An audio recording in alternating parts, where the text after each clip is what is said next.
Coach, it seemed like a sort of a tale of two halves, where the first half you guys were good at kind of stopping them in transition and getting back, running. The second half, it didn't seem like you guys were quite able to stop them, especially after some of those live rebounds. Kind of what did you see that the Raptors were doing differently? Yeah, really, it wasn't that. Those were obvious. We turned the ball over, and sometimes we had open shots we passed up, or we took tough shots, or just missed shots. So our offense really hurt our defense. And, right now we can control the defensive end, and the pressure. It didn't bother us as much in the first half. We were getting in the lane, and we got to make better reads when we get an advantage, and when we don't, if we turn it over, or, pass something up, and probably don't get a better shot. That turns into possessions. On the other end, they're really difficult to defend against when they have numbers. Coach, in the third quarter, obviously, guys want to make the right pass. But it seemed as though, as you got deeper in the shot clock, some guys were passive when it came to shooting the ball. Yeah. Did you kind of take notice of that, or what is it that needs to be done to kind of get out of that passive nature when it comes to just being able to shoot the ball? Yeah, I think we've got to understand there are shots, and when you're open, let it fly. Don't think about it, because as you said, particularly as you get later in the clock, if you pass a shot up, you're probably not going to get a better one. We have confidence in those guys. They just got to believe, and we have. I thought, that, and then oftentimes when we did get in the lane at times when people were open, we missed them as well. So that combination, I don't think it was. They made it hard. They make it hard to run any kind of intricate sets because they're so physical.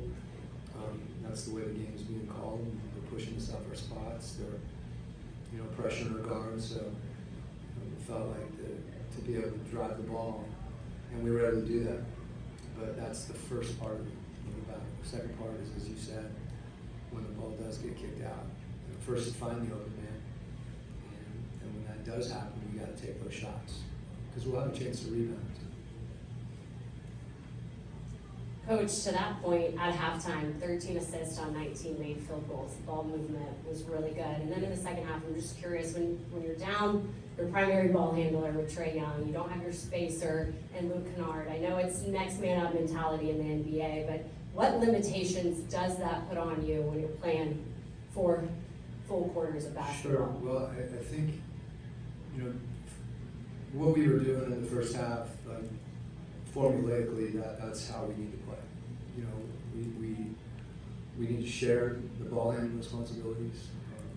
That means everybody that's in a position to play make and creates an advantage has to be able to find the open man, and we have to generate some of those things together to be really connected in order for us to be efficient offensively. And that's kind of understanding, as you said, who's on the floor, what are our strengths, what are the things we need to play to, and when we are able to do that, we become much more efficient. And it's again, the big thing is taking care of the ball and getting a good shot, and we were able to do that. We just have to be more determined, and we're committed to doing those things. The game's moving fast, it's physical. Sometimes it's easier said than done, but we got to do it. Coach, you had the probably unusual situation where you had one player block 3 jump shots, but I don't think as a team you rebounded any of them. What's supposed to happen in that situation? Do you want the person who blocks it to holler so his teammates know, or are defenders supposed to be watching so that they know that this rebound's going to be coming from an angle that you don't expect? How is that supposed to play out? It's one of those things that it's a weird phenomenon that oftentimes the offense rebounds air balls.